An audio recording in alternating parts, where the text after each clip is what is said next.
자, 오늘부터 문제풀이 교재가 나왔습니다. 꽤 두껍게 나왔네요. 자, 그래서 문제풀이 진행을 할 건데, 이번에 교재가 원래 문제풀이 교재는 막 뒤죽박죽 냈어요. 그냥 뭐 수질 이래서 이제 수질 문제를 막 합쳐서 내고 이랬었는데, 그래서 순서가 개론 나왔다가 방지기술 나왔다 막 이런 식이었어요.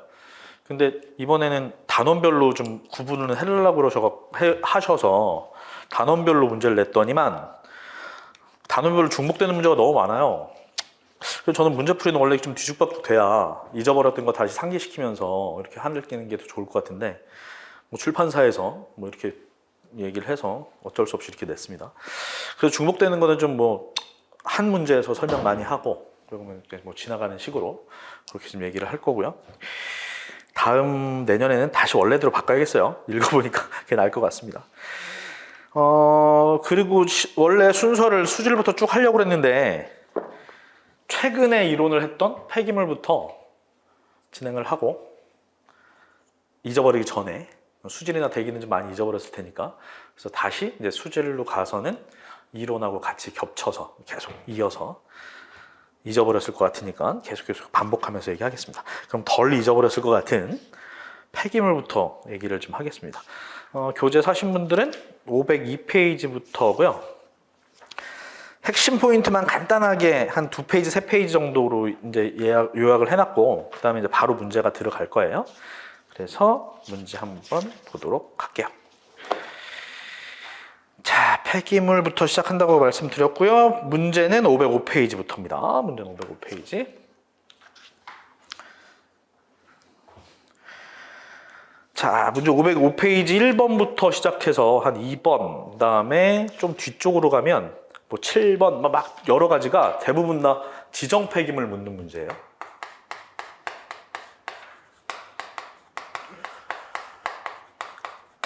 자, 공무원 시험에서 법령에 관련된 문제가 가끔 출제된다고 그랬어요. 근데 법령을 솔직히 뭐 수질, 대기, 폐기물 그 많은 법령을 다 외우실 수는 없을 거고, 그나마 가장 많이 출제되는 부분이 이 지정 폐기물을 고르는 문제가 가장 많이 출제되는 편이거든요. 그래서 뭐 지정 폐기물로 뭐 맞는 거, 아닌 것, 그 다음에 뭐 무슨 뭐 유기성 폐기물 중에 뭐 어쩌고저쩌고가 아닌 것, 뭐 이런 식의 문제들이 굉장히 많이 나와요. 그래서 그런 부분들은 제가 예전에 한번 체크해드린 적 있죠. 우리가 이제 지정 폐기물을 구별하는 게 일단 뭐 부식성이 있는지 없는지, 그죠? 그 다음에 뭐 인화성이 있는지 없는지, 인화성. 이것도 이제 문제에 있습니다. 인화성이 있는지 없는지. 그 다음에 반응성을 갖고 있는지 없는지. 또 용출 특성을 갖고 있는지 없는지. 요 4가지를 기준으로 해서 지정 폐기물이 이제 선정이 된다 그랬죠. 그죠? 그래서 요걸 갖고 있는 게 말 그대로 유해한 거고, 유해성을 갖고 있는 게 지정 폐기물이니까 요걸 갖고 있지 않은 게 이제 무해한 거다. 그죠? 그래서 무해성을 나타내는 게 일반 폐기물이다. 이렇게 얘기를 했었어요. 그래서 유해성을 갖고 있는, 즉 지정 폐기물의 종류 같은 것들을 묻는 문제가 굉장히 많이 나오는데 여러 가지가 있다고 그랬습니다. 여러 가지가 있었는데 그 중에서 뭐 부식성을 묻는 문제, 그러니까 폐산과 폐알칼리, 그래서 pH 범위를 좀 알고 계시는 게 좋다고 그랬었고, 그 전체적으로는 유해물질 함유 폐기물이 이제 여러 가지가 있었어요. 그런 부분들 좀 기억하시는 게 좋을 거라고 그랬고, 폐유에 대한 것도 나온 적이 있었다고 말씀을 좀 드렸던 것 같아요. 폐유. 그죠? 그 정도 좀 얘기를 했던 것 같습니다. 그래서 1번 문제를 보면 이런 식이죠. 다음 중 지정 폐기물이 아닌 것은 이렇게 나왔어요. 1번 폐유, 2번 분뇨, 3번 소각제, 4번 공정운이, 뭐 이런 식으로 나왔습니다. 그럼 당연히 폐유, 폐유의 뭐 종류가 여러 가지가 뭐 나와 있겠지만, 그죠? 기름 성분이 뭐 5% 이상 함유된 것, 뭐 이런 식으로 표현이 되어 있지만, 폐유 자체는 지정 폐기물이 맞죠, 그죠? 분뇨는 아니죠, 그죠? 분뇨는 지정 폐기물이 아니에요. 그래서 당연히 정답은 2번이고요. 소각제, 공정온이, 공정슬러지 이런 것도 다 지정 폐기물에 속했었죠, 그죠? 자, 소각제 같은 것들은 유해 물질 함유 폐기물 안에 속한 게 소각제죠. 유해 물질 함유 폐기물 안에 속한 게 소각제였고요. 그 다음에 공정상에서 나오는 폐기물도, 슬러지도, 보통 온이류라고 이제 표현을 하죠. 그래서 이제 수분 함량이 95%가 좀 안 되고 고용물 함량이 5% 이상 정도 되는 걸 온이류라고 얘기를 했고, 폐수 처리에서 나오는 슬러지라든지 공정에서 나오는 슬러지가 이제 지정 폐기물에 속한다라고 얘기를 했었습니다. 자, 그래서 1번의 정답은 2번이고요.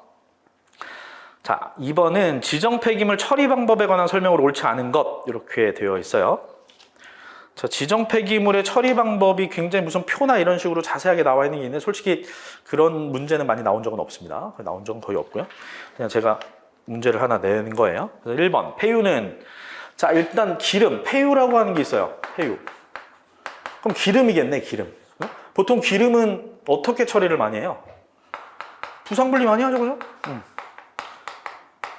그냥 간단하게 그렇게만 생각하시면 돼요. 하나하나씩만 연결하면 돼요. 그래서 1번을 읽어보면 폐유는 유수 분리를 하여, 그죠? 기름과 물을 분리한다는 거죠. 분리한 건 이제 뭐 증류라든지 추출 그런 것들을 통해서 이제 분리를 해낸다. 정제 처리한다. 1번 맞고요. 자, 그다음에 2번에 나와 있는 게 이제 폐산, 폐알칼리. 그럼 이게 산하고 알칼리는 가장 간단한 방법은 뭐예요? 중화죠, 당연히, 그죠? 자, 당연히 중화 혹은 산화환원 이런 걸로 처리한 다음에 처리된 것들은 이제 응집이나 여과나 뭐 탈수나 이런 것들을 통해서 이제 최종 처리한다. 이렇게 생각하시면 되고, 그래서 2번도 맞습니다. 3번 할로겐족. 할로겐족 특히 액상인 경우에는 열분해한다. 이렇게 생각을 하시면 될 것 같고요. 3번도 그래서 맞습니다. 그다음에 4번 PCB 함유 폐기물이 있는데,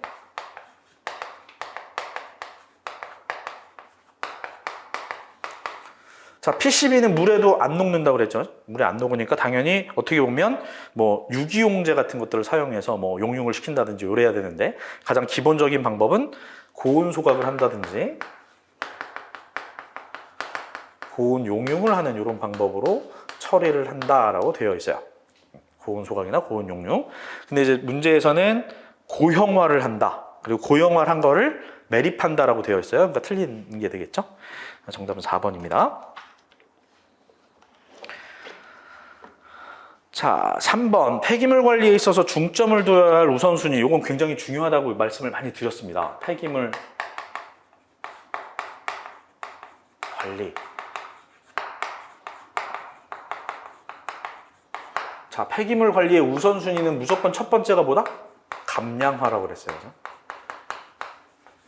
이건 기사건 시험이 뭐 공무원이건 그래도 그냥 반드시 알고 계셔야 되는 거예요. 감량화라고 하는 거 무조건 알고 계시고, 맨 마지막은 뭐라고 그랬죠? 맨 마지막? 맨 마지막은 무조건 매립. 그래? 이게 어떻게 보면 최종 처리니까 맨 마지막은 매립. 혹은 매립을 다른 말로 그냥 최종 처분 이렇게 하면 되겠죠? 최종 처분이 매립이니까 이렇게 보시면 되고, 중간 우리가 4개로만 나눠준다라고 하면 감량화 다음에 생각해야 될 게 이제 재활용. 재활용도 감량화에 속한다라고 볼 수 있겠죠, 그죠? 재활용도 감량화에 속한다라고 보면 되고, 자, 이제 재활용까지 했는데도 뭐가 좀 남아 있어요. 재활용할 게 이제 다 소모가 된 거죠. 그러면 이제 최종 처분을 하기 위해서는 뭐를 해야 되겠어요? 중간 처리라는 걸 해야 되겠죠. 한마디로 양을 줄여주는 거. 그걸 그냥 뭐 중간 처리 혹은 여러 가지 처리 공정에 의해서 처리한다. 이렇게 생각하시면 되겠죠. 그래서 이거는 그냥 중간 처리라고 생각하시면 돼요. 자, 매립이 아닌 모든 우리가 폐기물에서 처리하는 방법들, 그냥 무조건 다 중간 처리라고 보시면 되겠죠. 선별, 압축, 뭐 파쇄, 뭐 등등, 뭐 이런 것들이 전부 다 처리 공정에 속할 수 있다라고 보시면 될 것 같습니다. 자, 그래서 요거는 정답 1번이죠. 1번 감량화, 재활용, 처리 공정, 최종 처분 이렇게 처리하면 될 겁니다. 자, 4번 폐기물 발생량에 영향을 주는 요소에 대한 설명으로 옳지 않은 것. 이것도 예전에 한번 쫙 그 이론 때 얘기를 했던 것 같아요. 뭐 간단한 거죠, 이것도.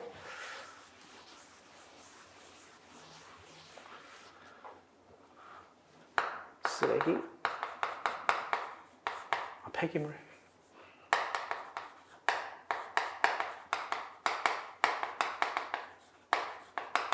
폐기물 발생량에 영향을 주는 인자들, 영향을 주는 것들. 일단 첫 번째 뭐가 있었어요? 도시의 규모 있었죠. 도시의 규모가 당연히 크면 많이 발생하겠죠. 사람이 그만큼 많이 산다고 하는 거니까 도시의 규모가 크면 발생량이 증가하고, 생활 수준도 생활 수준 높으면 쓰레기 발생량이 많겠죠? 뭐 많이 먹을 거고, 많이 시킬 거고, 특히 택배를 많이 시킬 거고, 쓰레기 많이 발생을 할 거고요.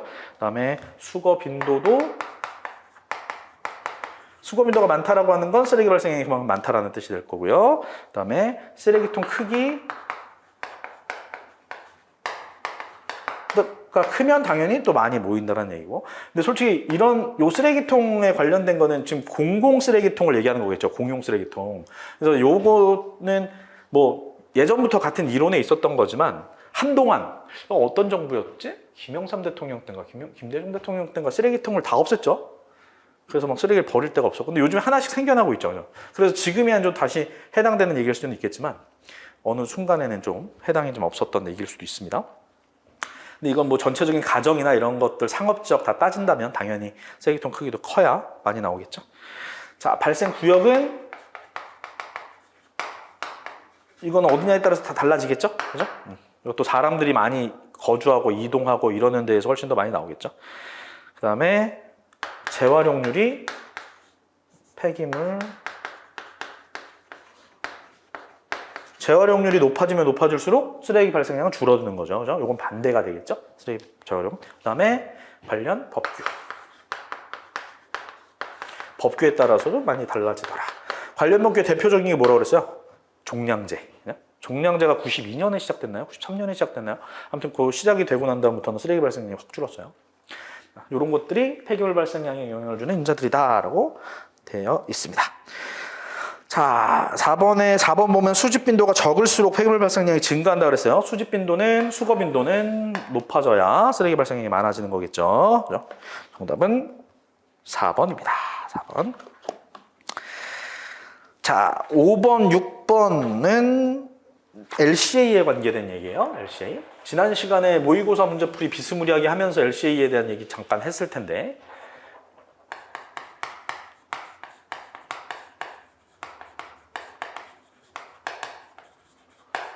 전과정 평가라고 얘기하고 5번하고 6번은 별표 쳐놓으시는 게 좋을 것 같아요. LCA는 그래도 언제 나올지 모릅니다. 그리고 요즘 들어서는 LCA라고 하는 이런 방법론이죠. 방법론이 이슈가 되고 있기 때문에 나올 확률도 좀 큰 문제라 체크를 해놓으시는 게 좋을 것 같아요. 자, 일단 5번 문제는 LCA의 일반적 활용 목적과 가장 거리가 먼 것이에요. 자, 이 LCA를 하는 근본적인 이유, 그러니까 활용 목적이겠죠? 일단 제일 우선적인 건 제품 간의 환경 부하를 비교하는 게 가장 대표적인 거라고 그랬습니다. 자, LCA라고 하는 게 정과정 평가라고 하는 명칭이 있지만 정과정 환경 영향 평가 그런 식으로 혼용해서도 많이 사용을 해요.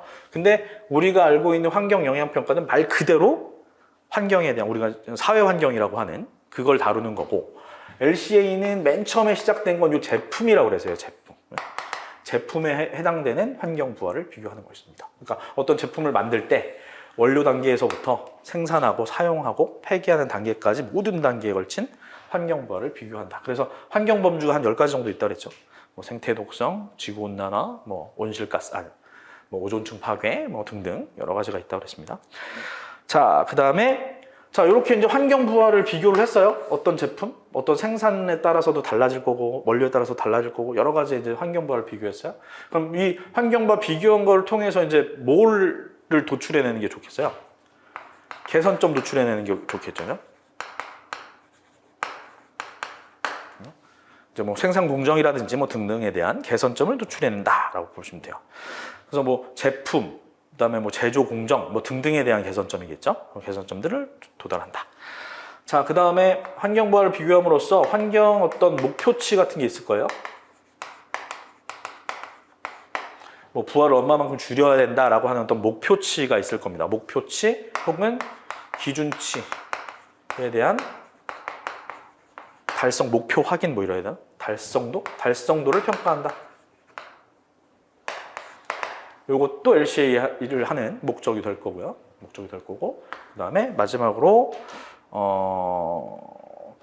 제조 방법 변경하는 것. 요거나 마찬가지라고 보시면 돼요. 환경부를 낮추기 위해서 제조 방법을 변경한다라든지 혹은 제조 방법을 예를 들어 변경을 했어요. 그럼 변경한 게 뭐 요거 환경 부하를 이제 비교를 함에 따라서 제조 방법을 변경하긴 했지만 그 변경한 방법이 환경 부하가 낮아졌다라고 하고 100% 인정할 수 있을까요? 없겠죠. 다시 한번 평가를 해야 되겠지. 그래서 이 제조 방법, 변경된 제조 방법을 다시 한번 평가하는 거. 변경을 환경 부하에 대해서 다시 한번 평가한다. 이런 것들을 이제 LCA의 어떤 목표, 그러니까 방법을 이용을 해서 활용을 한다라고 보시면 될 것 같습니다. 자, 가장 중요한 건 요거라고 그랬습니다. 제품 간의 환경부와 비교. 이게 이제 가장 중요한 역할을 한다. 목적이다라고 보시면 될 것 같아요. 자, 그럼 5번의 정답은 지금 1번의 생활양식의 평가와 개선 목표 도출 맞고요. 2번의 폐기물 처리 기술 개발과 검토 평가. 처리 기술 개발하고 하는 그런 목적은 아니죠. 정답은 2번입니다. 2번. 자, 6번. 정과정 평가에 대한 설명으로 옳지 않은 것. 요것은 지방직에서 한번 나왔었습니다. 17년도, 18년도. 제가 17년도라고 적어놨는데 아마 17년도에 나왔었을 거예요. 자, LCA는 우리나라에서만 사용하는 게 아니라 저기 ISO 시리즈에 있는 겁니다. ISO 14000 시리즈에 있는 거고 거기서 이제 아까 말한 대로 제품에 대한 환경부를 평가를 한 건데 그러면 이제 우리의 이제 경영 시스템을 먼저 확인을 해보면 혹시 그런 용어 들어봤습니까? 환경 경영이라는 얘기 들어보셨죠? 환경 경영 들어보셨죠? 이 환경 경영이라고 하는 용어도 ISO 시리즈에 있는 거예요. 그러니까 지금 이런 LCA와 좀 이게 ISO 한 9000 시리즈에 있나 아마 그래요. LCA는 그 안에 ISO 14000 시리즈에 있나 뭐 그렇고 제 기억에는 그렇습니다. 정확하게 기억이 안 나고. 환경 경영이라는 게 뭐겠어요? 지속 가능한 경영 같은 거예요. 그러니까 환경을 보호를 하면서 이제 사업 경영을 해야 된다라는 뜻이죠. 그래야 이제 원료도 계속 수급받을 수 있고 뭐 이런 얘기가 되겠죠. 근데 이 경영의 체계가 처음부터 환경 경영이었을까요? 아니겠죠, 그치? 처음에 뭐 우리나라만 생각을 해도 우리나라가 이제 막 그 산업이 발달하고 막 이랬을 때 환경을 생각하면서 산업이 발달했을까? 아니죠. 제가 옛날에 사회책 얘기를 했나요, 혹시? 또 이제 나이가 나올 텐데. 내가 국민학교 다닐 때,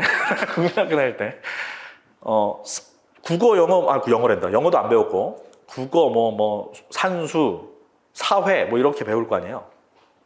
근데 사회책, 이제 표지가 있어요. 사회책 표지. 근데 보통 요즘에 사회, 책 표지에 어떤 그림이 있지? 요즘에 책을 못 봐서 잘 모르겠는데, 예전에 사회의 과목을 세분화해서 나누면 정치, 경제 들어가 있고, 국사도 들어가 있고 막 이렇잖아요. 겉표지의 그 그림이 공장 그림이었어요. 공장 그림만 있어도 상관없어. 공장에서 막 시커먼 연기가 확 나오는 그런 사진이 있었어요. 그 뜻이 뭘까? 우리나라는 이렇게 산업이 발달하고 있다라고 하는 뜻이었어요. 그게 80년대니까 아니다 90년대 초라고 합시다. 초에 그런 사진이 있었어요.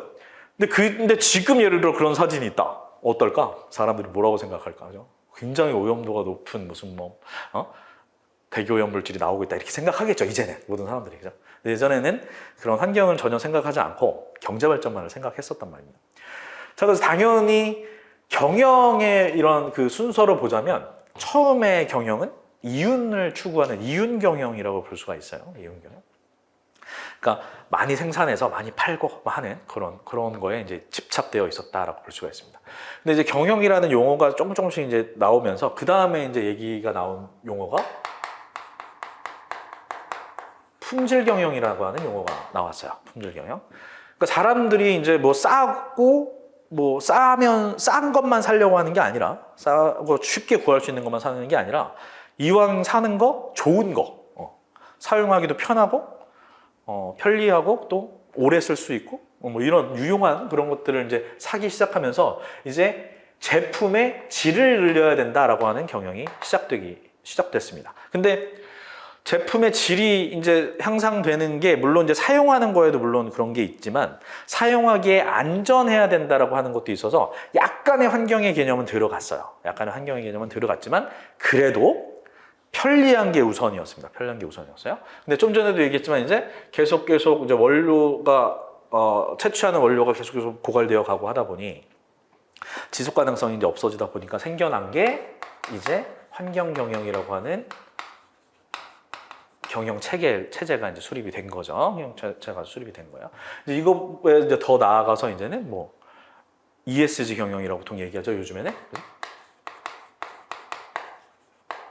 여기까지 이제 나오게 된 거죠. 요건 거의 최근이에요. 뭐 2, 3년 됐나? 길어봤자 5년 정도 전부터 만들어진 게 ESG 경영이라고 보시면 될 것 같습니다. 그래서 이제 환경 경영이 시작되고 난 다음부터는 이제 지속 가능한 어떤 그 개발 이런 것들이 이제 많이 이슈화가 되면서 이때부터도 환경 경영을 이루기 위해서는 모든 환경 부하를 비교를 해야 되고 원료에서부터 채취에서부터 이제 폐기까지 그렇기 때문에 당연히 환경 경영을 하기 위해서 여기다 이제 적용할 수밖에 없는 방법론은 LCA밖에 없었다라고 보시면 될 것 같아요. 전 과정을 평가할 수 있는 방법이 아직까지 LCA밖에 없으니까 그렇게 보시면 될 것 같습니다. 자, 그래서 6번 보시면 설명으로 옳지 않은 것이라고 되어 있어요. 1번 제품이 환경에 미치는 각종 부하를 원료, 자원 채취부터 폐기까지 전 과정에 걸쳐 정량적으로 분석하고 평가하는 방법이다. 이게 어떻게 보면 정의라고 볼 수 있죠. 1번 맞고요. 2번 복수 제품 간의 환경오염 부하의 비교 목적으로 활용할 수 있다. 맞죠? 제품 간의 환경 부하를 비교하는 게 목적입니다. 3번 목적 및 범위 설정, 목록 분석, 영향 평가, 전 과정 결과 해석 4단계로 구성되어 있다. 맞죠? 이거 그때 설명을 했을 겁니다. 단계, 절차. 자, 그래서 여기서 목록 분석에서는 공정도를 작성하고 데이터를 수집하고 막 이런 게 있다고 그랬고요. 그죠? 그다음에 영향 평가에서는 분류화하고 특성화하고 정규화하고 가중치를 부여한다. 뭐 이런 얘기를 했었죠. 자, 국제표준화 기구에서 정한 환경 경영 시스템에 대한 국제 규격이다라고 되어 있는데 아까도 얘기했지만 방법론이라고는 볼 수 있어요. 방법론이에요. 환경 경영을 체계를 이룩하기 위한 방법론이라고 볼 수 있는데 국제 규격이라고 되어 있는 건 규격 안에 그러니까 ISO라고 하는 게 국제 규격을 나타내는데 여기 이제 번호가 쓰여 있어요. 아까 LCA는 뭐 14,000 시리즈라고 얘기했고 얘는 9,000 그랬다고 그랬죠. 그러니까 뭐라고 표현해야 되지? 같은 규격은 아닌 거죠. 그죠? 같은 규격은 아닌 거예요. 얘가 규격이라고 볼 수 있는 거니까 번호가. 그래서 국제표준화 기구에서 정한 환경경영 시스템에 대한 규격이다 라고 되어 있는데 그건 아니다 라는 거죠. 환경경영 시스템에 대한 규격은 9,000이라고 보시면 될 것 같아요. 자, 그래서 정답은 4번이고요. 자, 7번 또 지정 폐기물에 관한 내용이 나옵니다. 다음 중 지정 폐기물에 관한 설명으로 옳지 않은 것은 이라고 되어 있고요. 1번 폐알칼리. 자, 폐알칼리는 액상 상태의 폐기물인 걸로 pH가 12.5 이상인 걸 얘기하죠. 12.5 이상인 거. 그래서 맞아요. 자, 폐산. 폐산은 pH가 2.0 이하인 것. 그래서 2번도 맞습니다. 자, 폐유는 기름 성분 5% 이상 함유한 거라고 얘기했죠. 그죠? 그래서 3번도 정답이고요. 자, 온이는 수분 함량이 95% 미만이라고 그랬죠? 여기는 85%라고 되어 있으니까 틀렸죠. 7번은 4번이 정답입니다. 4번이 정답. 자, 그 다음에 8번. 폐기물 관리 법령에서 정한 지정 폐기물 중에 온이류, 폐흡착제 및 폐흡수제에 함유된 유해 물질이 아닌 것. 자, 이것도 나왔던 문제예요. 한 2020년인가 나왔던 문제입니다. 그러니까 외우지 않아서는 못 풀었던 문제겠죠. 자, 1번 유기윤 화합물, 2번 니켈 또는 그 화합물, 3번 테트라클로로에틸렌, 4번 납 또는 그 화합물. 정답은 2번이에요. 니켈 또는 그 화합물은 속해 있지 않습니다. 그래서 뭐 시행규칙에 나와 있는데 지정 폐기물에 함유된 유해 물질 이렇게 해서 첫 번째 온이류, 폐흡착제, 폐흡수제에 함유된 유해 물질에 속하는 건 일단 구리 또는 그 화합물은 뺄게요. 구리, 그다음에 비소, 수은, 카드뮴, 육각프롬, 시안, 유기인, 테트라클로로에틸렌, 트리클로로에틸렌, 그다음에 기름 성분 뭐 이런 것들이 있습니다.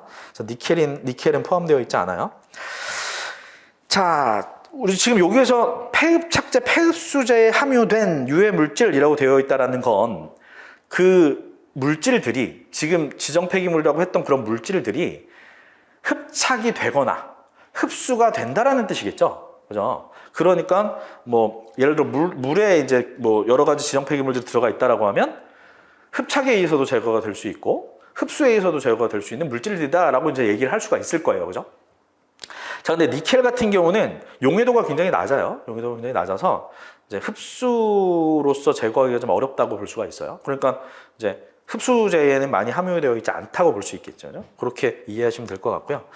니켈 얘기가 나왔으니까 니켈 한 몇 년 전인가요? 뭐 한 얼마 안 된 것 같은데 니켈도 몸에 유용한 물질일까요? 아니면 몸에 나쁜 놈일까요? 나쁜 놈이죠. 그렇죠? 니켈도 뭐 몸에 그렇게 썩 좋은 놈들은 아닙니다. 얘가 갖고 있는 게 발암성을 갖고 있고요. 암 중에서도 폐암을 유발시킬 수 있는 물질이라고 볼 수 있고, 그 다음에 호흡에도 독성을 갖고 있어요. 호흡에도 독성을 갖고 있고, 그 다음에 생태 독성을 갖고 있나? 피부에도 독성을 갖고 있습니다. 그래서 니켈을 많이 접하면 피부에 발진이 일어나고 가려움이 생기고 막 이렇다고 그래요. 나는 니켈 중독이 된 적이 없어서 잘 몰라요. 이러한 특성을 갖고 있다고 합니다. 근데 제가 언젠가는 정확히 기억은 안 나는데 니켈이 막 뉴스에 나오고 그런 적이 있어요. 이런 어떤 유해 물질들이 뉴스에 나왔다라고 하는 거는 일상생활에서 일어났다는 얘기야. 일상생활에서 일어났다는 얘기예요.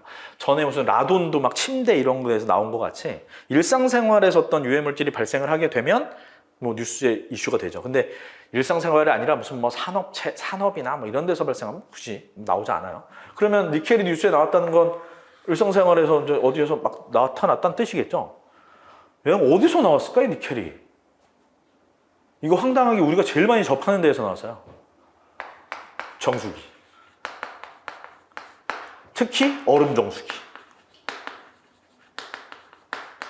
왜 나왔는지는 잘 모르겠어요. 저도 이제 정수기의 원리나 이런 건 정확히 어떻게 정화된다는 건 알지만 정수기의 원리 어떻게 만들고 이런 것까지 잘 모르니까 이 안에 무슨 뭐 온도를 낮추거나 이럴 때 니켈이 들어가 있지 않았겠어요? 그래서 정수기라든지 얼음 정수기에서 니켈이 많이 나왔다라고 하는 뉴스가 좀 나왔었습니다. 많이 나왔었습니다.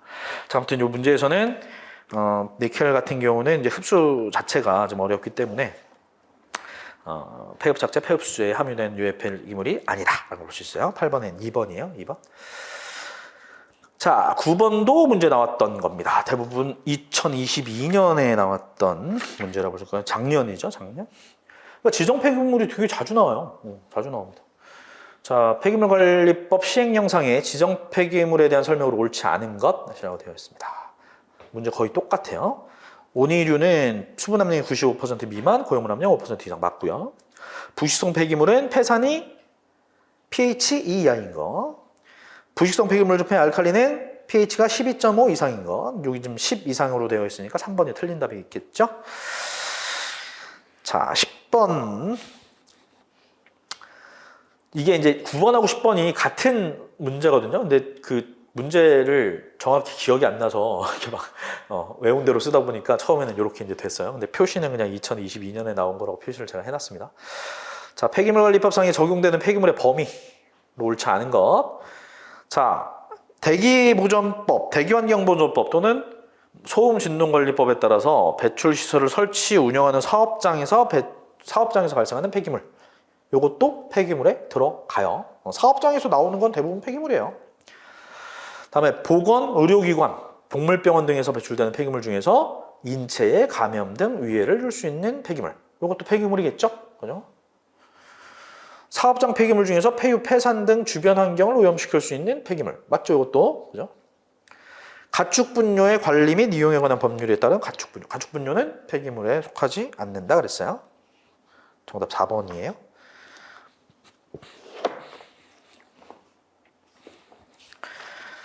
자, 폐기물 발생량 11번입니다. 폐기물 발생량 조사 방법으로 올바르게 짝지어진 것은 그랬습니다. 자, 1번 경향 일단 뭐 조사법 간단하게만 보면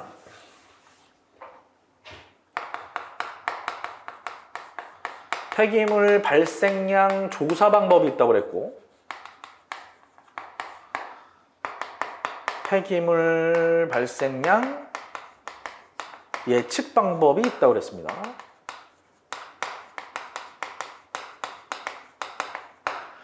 자, 폐기물 발생량 조사는 말 그대로 양이 얼마인지, 그죠? 그거 보는 거죠. 그래서 적재 차량 계수법, 그죠? 정확하진 않겠죠. 적재 차량이면 1톤이다. 그러면 그냥 그 쓰레기 실은 게 1톤이 되는 거야. 그래서 이제 계수를 이렇게 측정하는 거라고 그랬고. 그 다음에 직접 계근법 있다고 그랬죠. 이게 가장 많이 사용하는 거라고 그랬고, 그죠? 쓰레기 쓸려있는 채로 재고, 쓰레기를 매립장에 버리고, 처리장치에 버리고, 처리장에 버리고, 나와서 빈차를 재는 거. 그럼 이제 쓰레기물에만 나올 테니까, 직접 계근법, 가장 많이 사용하는 방법이다. 라고 얘기했고, 그 다음에 물질 수집법.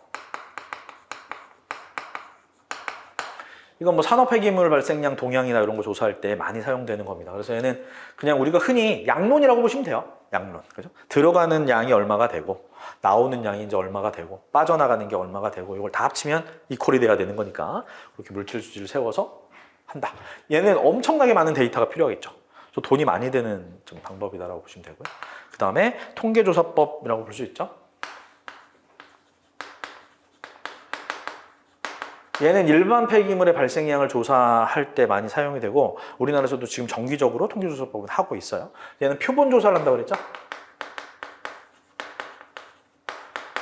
그래서 이제 측정하는 사람이 직접 이제 나가서 어떤 표본이 되는 지역에 나가서 폐기물을 직접 측정을 한다라고 얘기를 했습니다.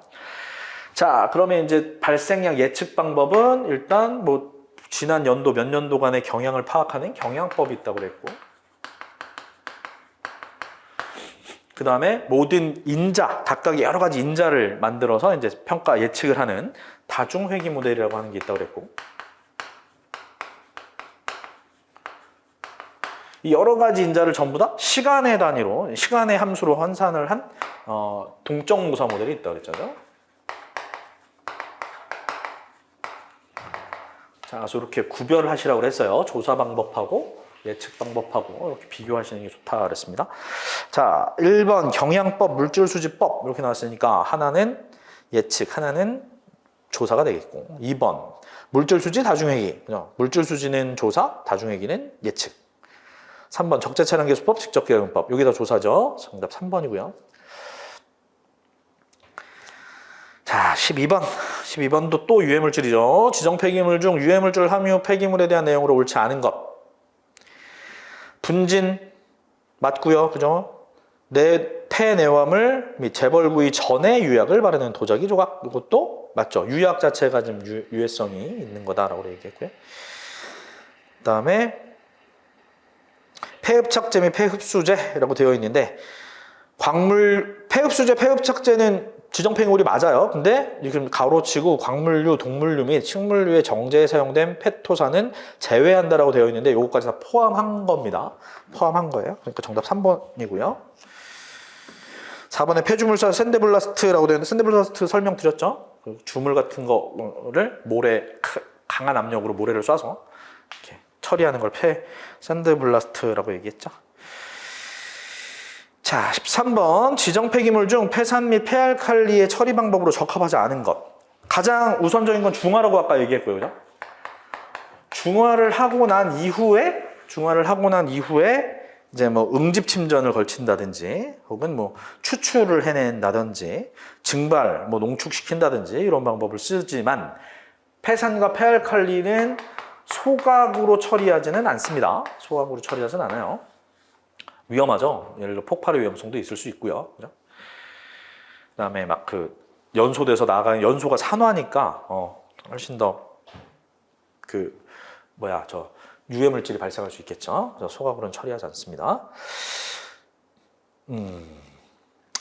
자, 대부분 지금 지정 폐기물 중에 이제 폐산이나 폐알칼리는 대부분 다 액상으로 구성되어 있는 게 많겠죠. 액상이 주일 거예요. 그래서 액상일 경우에는 좀 전에 얘기한 대로 중화가 가장 우선적으로 실시를 하고 그 다음에 응집, 침전, 여과, 탈수 이런 것들을 통해서 많이 제거를 하는데 일단 예를 들어서 고상인 게 있다. 폐산이나 폐알칼리가 이제 고상이다. 그러니까 뭐 많이 섞인 거겠지. 고체 덩어리에 막 그 산을 그 pH를 떨어뜨리거나 올리는 뭐 어떤 물질이 많이 포함되어 있는 거겠지. 얘네들은 어떻게 처리해야 될까요? 얘네들도 당연히 중화를 해야 되겠죠. 중화를 해야 되겠지만 고상인 경우에는 그냥 뭐 여기다가 무슨 뭐 산을 뿌리면서 혹은 알칼리를 뿌리면서 중화하기가 좀 어려우니까 매립시설에서 관리를 한다라고 보시면 돼요. 고상일 경우에는 매립시설에서 관리한다. 매립시설이라는 게 차단막 같은 거 다 이제 차수벽, 차수막 이런 거 다 설치해서 빠져나가지 않을 테니까 거기서 관리를 한다라고 보시면 돼요. 자, 아무튼 13번의 정답은 3번입니다. 소각으로 처리하지 않는다. 14번 지정 폐기물의 처리 방법으로 잘못 작지어진 것.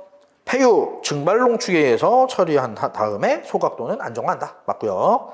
폐유기용제 고온 소각 처리하고, 그다음에 폐성면 고온 용융 처리 혹은 고형화 맞고요. 폐유독물은 응집 침전 후 매립 시설에 처리한다라고 되어 있는데 폐유독물을 매립 시설에 처리하기 좀 그렇겠죠? 자, 우리가 유독물 보통 뭘로 처리한다고 그랬어요? 유독물. 자, 폐기물은 무조건 감량화가 최고의 목적이라고 그랬는데 부피와 무게를 줄이는 것도 감량화지만 또 뭐를 줄이는 것도 감량화라고 그랬지? 독성을 낮추는 것도 감량화라고 그랬어요. 그죠? 그럼 독성을 낮추는 게 감량화하면 말 그대로 유독물의 어떤 성질을 낮추는 게 감량할 거 아니에요. 그죠? 그럼 독성을 낮추는 거에 가장 기본적인 게 뭐가 있다고 그랬죠? 빠져나가지 못하게 하는 거. 고형화 있다고 그랬죠. 또 혹은 용융되지 못하게 만드는 거. 안정화. 그죠? 대표적인 게 독성을 낮추는 게 고형화예요. 그래서 유독물은 보통 고형화 처리를 한다라고 보시면 될 것 같고, 뭐 거기다가 또 추가를 하자면 가수분해하기도 하고요. 그다음에 소각 처리하기도 해요. 고온으로 소각 처리하기도 하고. 대표적인 게 우리가 이제 다이옥신 같은 것들 고온 소각 처리하거나 뭐 이렇죠. 그죠? 유독물인데 그렇게 생각을 하시면 될 것 같습니다. 자, 응집 침전한 다음에 매립 시설에서 처리한다. 요거는 잘못됐다라고 보시면 될 것 같습니다. 자, 15번이요. 도시고형 폐기물을 소각할 때 단위 무게당 가장 높은 에너지를 얻을 수 있는 것. 우리가 이제 고형 폐기물이 지금 보기에 나와 있는 게 종이, 그 다음에 목재, 음식물 쓰레기, 그 다음에 플라스틱 이렇게 있어요. 이렇게 있는데 여기 이제 보기에 나와 있는 네 가지인데 문제가 소각할 때 단위 무게당 가장 높은 에너지를 얻을 수 있는 거. 그러면 발열량이 제일 높은 걸 찾는 거죠. 여기서 그럼 발열량이 제일 낮은 건 뭐겠어요? 음식물이겠지. 네. 왜? 수분이 많을 거 아니야. 당연히 수분이 많을 거예요. 나머지는 그래도 잘 타요. 그죠? 나머지는 잘 타는데 금방 타는 것도 물론 뭐 중요하겠지만 금방 타는 거 뭐 인화점이나 뭐 착화점이 낮은 거고 연소가 잘 되고 발열량이 높기 위해서는 연소성이 우수해야 되죠. 연소점이 우수해야 되는 거. 오래 타야 된다는 얘기예요. 오래 타야 발열량도 높아지는 거고 에너지가 그만큼 많이 발산하게 되는 거겠죠. 종이 오래 타요? 아니죠. 목재나 플라스틱은 태우면 오래 타긴 하겠죠. 그죠? 뭐가 더 오래 탈까? 플라스틱이 훨씬 더 오래 타요. 당연히 발열량이 제일 높은 거, 즉 가장 높은 에너지를 얻을 수 있는 건 플라스틱이라고 볼 수가 있어요. 이건 그때 설명을 드렸죠. RDF 할 때. 요즘에 뭐 RDF라는 용어는 많이 쓰지 않는다고 그랬는데 전부 다 SRF라고 하는 표현으로 바뀌었다고 그랬죠. 고형 재활용 연료. 그러니까 그러니까 폐기물의 재활용 연료를 다 SRF라고 표현한다고 그랬습니다. 자, 예전에는 이렇게 RDF라는 표현을 썼는데 RDF는 가연성 물질이면 가연물인 폐기물이면 다 RDF로 만들었다고 그랬어요. 이것도 들어가, 이것도 들어가, 이런 것도 다 들어가는 거야. 다 RDF야. 자, 근데 그랬더니만 말 그대로 연소성이 좀 부족했다라고 얘기를 했습니다. 그래서 연소성을 높이기 위해서 뭐가 만들어졌다고 그랬어요? RPF가 만들어졌다고 그랬죠? 이 P가 뭐라 그랬어? 얘가 플라스틱이었어요. 플라스틱만을 모아서 이제 그 재생 연료를 만들다 보니까 연소성은 좀 우수해졌다라고 볼 수가 있습니다. 근데 이거의 하나의 큰 단점이 뭐라고 그랬죠? 이런 그 폐기물 재활용 연료의 단점이 대기 환경 기준에 거의 근접하게 그 가스가 나온다라고 얘기했습니다. 그런 단점이 있다는 건 넘어설 수 있다는 얘기고, 당연하죠. 뭐 플라스틱이나 뭐 특히 플라스틱으로 만든 그 연료가 플라스틱을 태우면 얼마나 안 좋은 물질들이 나오겠어요. 그죠? 자, 아무튼 발열량이 높은 건 플라스틱이다라고 보시면 될 것 같습니다. 그래서 연료로도 만들어져 있었다라고 보시면 될 것 같아요. 자, 16번이요. 또 지정 폐기물이요. 설명으로 옳지 않은 것, 이것 좀 15년도에 나왔다라고 제가 표시해 놨고요. 좀 많이 나왔습니다. 네, 무지하게 많이 나왔습니다. 자, 폐유, 기름 성분 5% 이상 함유한 거 맞고요. 그다음에 PCB, 폐식용유, 잔재물, 폐흡착제, 폐흡수제는 제외한다 이렇게 되어 있고, 자, 폐산, pH가 2.0 이하인 것, 폐알칼리 12.5 이상인 것, 온이 수분 함량 95 이상인 거라고 그랬고, 그죠? 4번이고요. 자, LCA 또 나오고 17번 LCA의 구성 요소로 거리가 먼 것. 자, LCA의 구성 어떻게 된다고 그랬습니까? 일단 목적 및 범위 설정하는 게 우선이라고 그랬고요. 순서 외우시는 게 좋다고 그랬어요. 그 다음에 목록 분석을 한다고 그랬고요. 자, 목록 분석에는 공정도를 작성하고 데이터를 수집하고 이런 게 있다고 그랬고, 그 다음에 영향평가를 하고, 그 다음에 이제 결과 해석을 한다. 이 결과 해석에는 뭐 개선점 도출 이런 것도 포함되는 거라고 그랬죠. 자, 그래서 1번에 개선평가, 2번 목록 분석, 3번 영향평가, 4번 수행평가 이렇게 되어 있어요. 그러니까 정답 4번이겠죠. 개선평가가 이 결과 해석에 포함되는 거다라고 얘기를 했습니다. 자, 18번 유해물질을 정의하는 특성. 아까 이것도 한 겁니다. 4가지. 인화성, 부식성, 반응성, 용출 특성 이런 것들. 이것도 시험에 나왔던 거고요. 아닌 게 생물학적 난분해성 4번이죠. 19번 똑같은 문제니까 넘어가겠습니다.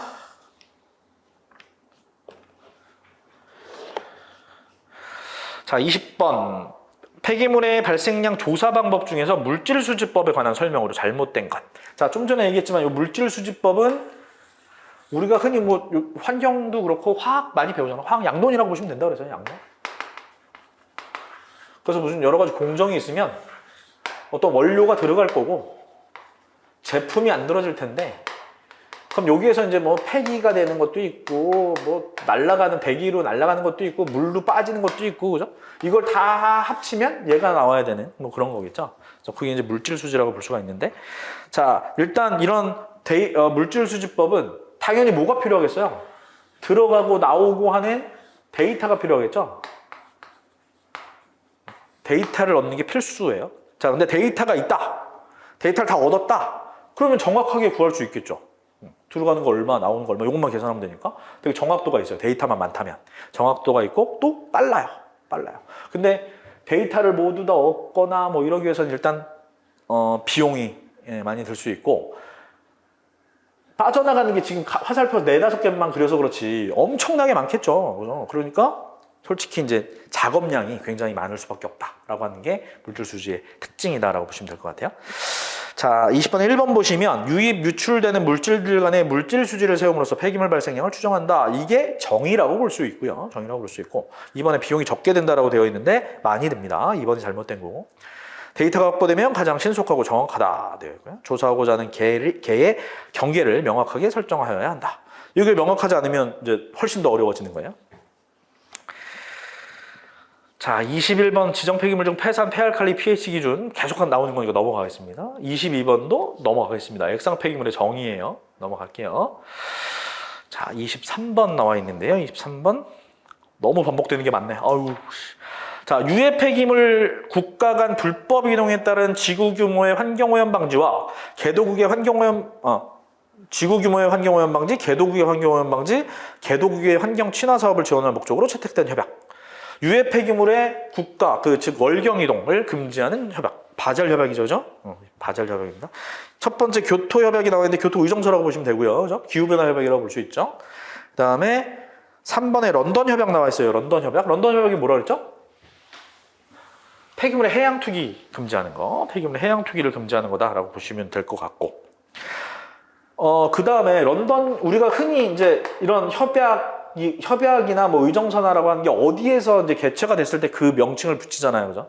그래서 대표적인 게 이제 명칭이 붙여진다라고 얘기를 했죠. 그래서 런던 협약 같은 경우가 런던에서 한 협약이 뭐 한두 개겠어요. 엄청나게 많지만 환경 쪽에서 그나마 제일 대표적인 게 이제 그 해양 투기 관련된 거예요. 폐기물의 해양 투기 관련된 거라 우리가 이제 런던 협약이다라고 하면 해양 투기를 우선적으로 생각을 하는 거고, 또 런던 회의도 또 있어요. 뭐 런던 협약이라고 해도 되고 회의라고 해도 돼요. 상관없어요. 환경의 런던 회의가 또 있는데 또 있는데 요거는 제2차 몬트리올 의정서 이렇게 표현하면 되나? 아니다. 보통 몬트리올 2차 회의 이렇게 얘기하죠.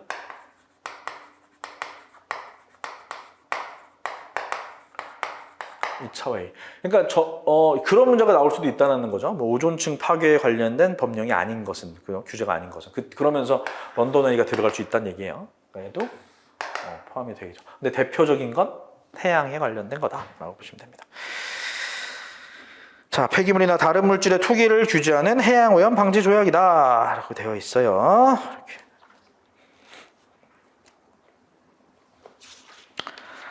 자, 24번.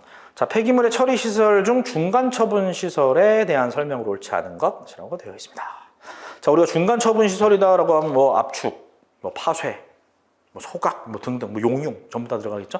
자, 일단 압축 시설 같은 경우에는 동력이 10마력 이상인 시설이고요. 절단 시설 같은 경우에는 동력이 마찬가지 10마력 이상인 시설. 파쇄 분쇄 시설은 동력이 20마력 이상인 시설. 또 용융 시설은 동력이 10마력 이상인 시설이에요. 근데 여기 지금 20마력이라고 되어 있어서 틀린 답입니다. 정답 4번이에요. 대부분 10마력이에요. 압축, 절단, 용융 다 10마력이라고 보시면 되고, 파쇄, 분쇄 이런 것만 20마력 이라고 보시면 될 것 같습니다. 자, 25번까지만 풀고 조금 쉬었다 가겠습니다. 다음 중 폐기물 감량화 시설과 거리가 먼 것. 1번 폐기물 선별 시설, 2번 폐기물 재활용 시설, 3번 폐기물 재활용 시설, 4번 재이용 시설, 4번 공정 개선 시설. 선별은 줄어드는 건 아니죠. 그죠? 나중에 이제 후에 처리를 편하게 하기 위해서 선별을 하는 거죠. 또 위험성을 방지하고 이러기 위해서. 정답은 1번입니다. 1번. 나머지 시설에 대해서 밑에 자세하게 적어놨어요. 제가 해설을 지난번보다 훨씬 더 자세하게 담아놨으니까 책 구입하셔서 자세하게 좀 읽어보시기 바랍니다. 조금 쉬었다가 26번부터 진행하겠습니다.